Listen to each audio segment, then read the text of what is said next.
Hey everybody, let's get into the college basketball upset of the day, Tuesday edition. We did have an upset yesterday, which means 3 out of the past 4 days we've gotten a top 25 upset. And now we have a 2-day streak, chance to go on 3 if it happens today. We saw some close calls yesterday. Miami was in a battle deep into the second half with Florida International, despite being 23.5 point favorites. They eked by with, I think, an 8-point victory. Same with Arkansas. Despite being 15.5 point favorites, they played a close, tight game against Old Dominion and came out on top.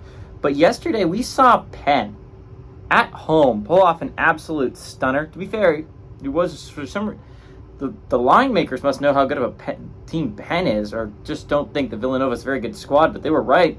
Penn was only 11.5 point dogs. It was the smallest spread of the day. And Penn defended home court, and they ended up getting a big victory over the Villanova Wildcats. It stopped me from getting half a point, but I'm not salty about it. There's a lot of games today. So let me list them, and then we'll talk about the a game where I think an unranked team has a legitimate shot, and then I'll talk about the 3 ranked games we have today, which is going to, spoiler alert, one of my picks is going to be there. But at 6:30, we got Wofford, who's 2-0, travel number 7, Tennessee, who's also 2-0. Tennessee favored by 30.5 points on ESPN+. At 7 o'clock, we have Mississippi Valley State, who's 0-2. Travel number 5, UConn, who's 2-0. UConn favored by 42.5 on FS2.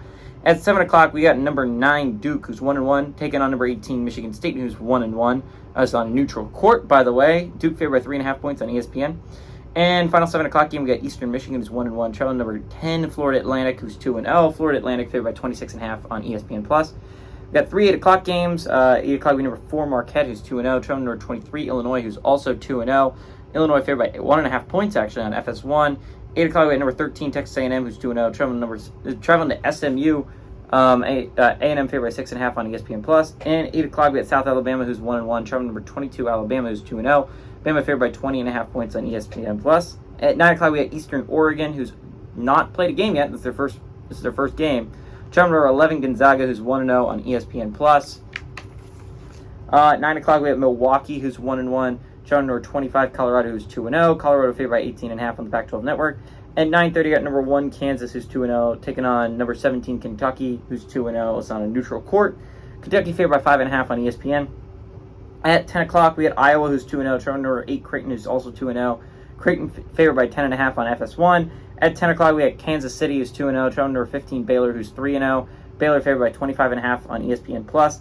And 11 o'clock, we UC Irvine, who's 1-1. Travel number 16, USC, who's 2-0. USC favored by 14.5 on the Pac-12 Network. So let's talk about the games, I think, where there's an unranked team that there's a legitimate shot that has a chance at an upset, right? And I think the most obvious example of this right off the bat, the earliest one I can think of, is A&M SMU. SMU is typically a pretty competent basketball team that was stuck in a tough conference in the American, and it still is stuck in that same conference. They replaced Houston with Florida Atlantic. And the problem is SMU was always the number 3 team in the American, right? It was always Houston, Memphis, SMU. And it was tough to get over that hump for SMU, but there's typically a competent basketball team. They're typically good. It was just hard to get over the hump because Houston and Memphis have been so good. They replaced Houston with Florida Atlantic, which is a little bit of a downgrade, but still it's going to be Florida Atlantic and Memphis and then SMU. Hopefully SMU can finally get over the hump this year. They're off to a pretty good start, 3-0. They're taking on an A&M team that's coming off a pretty tight game against Ohio State last weekend. This is a beatable A&M squad. SMU has a shot here, especially on home court. Talking about other teams I think have a legitimate chance at the upset. South Alabama, I'll point out, I don't think they're going to pull off the upset. They're 20.5 point dogs. But South Alabama was a pretty good Sun Belt team last year. They were like a win away from going to the playoffs last year. This is a good Jaguars team. They return a lot of that same talent. I'm interested to see how South Alabama does against Bama. I don't think that's going to happen, but I would be interested to see if South Alabama can keep that game tight. And then the other games that I think are interesting that aren't ranked, at 10 o'clock, Iowa-Creighton should be an interesting basketball game. Iowa typically is not a high-scoring basketball team. It was kind of last year. They made a lot of three-point shots, but that's not really who they are as a program typically. Just like Iowa's football team, they're a kind of grind-it-out-on-defense kind of team. I'll be interested how that goes against Creighton's philosophy. Creighton's a pretty high-scoring basketball team. It's an undefeated versus an undefeated, which there's a good amount of these early on in the year.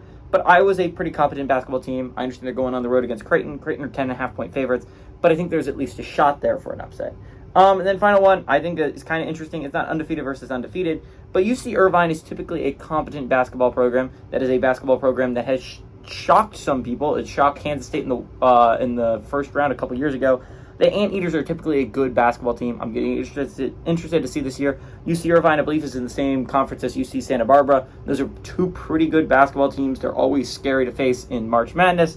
The Anteaters and the Gauchos are probably going to fight for that conference. UC Irvine's typically pretty good. I think they have a shot at least going against number 16 USC. Now let's talk about the three ranked games, right?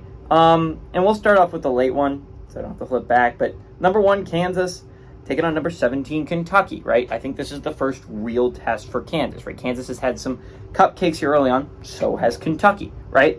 I mean, New Mexico State, I wouldn't exactly describe as a cupcake. It's a competent basketball team. That is a basketball team that is typically competing for like a 12 seed, which isn't a bad basketball team. The Aggies are typically pretty good, and they've pulled off some shockers before.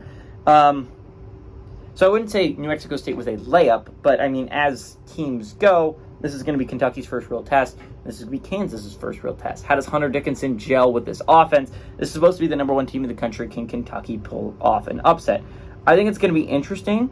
Kentucky is, I believe, I wrote down they're favored by 5.5. It doesn't seem right. I feel like Kansas, especially on neutral court, Kansas is probably favored by 5.5, but we'll see. I think Kansas is a pretty good basketball team. I think so is Kentucky. I think this is a pretty even matchup. I'm going to be interested to see how this one goes. And then also the other two I'm going to be talking about. We'll start with Duke, Michigan State. They're both 1-1 basketball teams, which is not where you'd expect them to be at this point in the year. To be fair to Duke, they played a really good Arizona squad, even if it was on Duke's home court. That is a really good Arizona squad. It was actually kind of cool to see them schedule a game like that early on in the year. Friday last week actually had some banger basketball games. Who would have thunk it? But this is the first real day where we get some real top 25 matchups. I believe this is only the second day where we got a top 25 team that's playing another top 25 team. The only other time that happened was last Friday with Arizona and Duke. But now we get 3 today with Duke, Michigan State, Marquette, Illinois, and Kansas, Kentucky.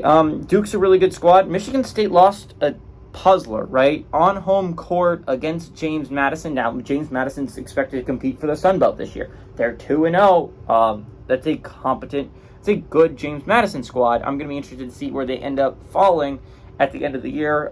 They're expected to compete for the Sun Belt. They're expected to be a very good basketball team this year, just like Florida Atlantic was last year.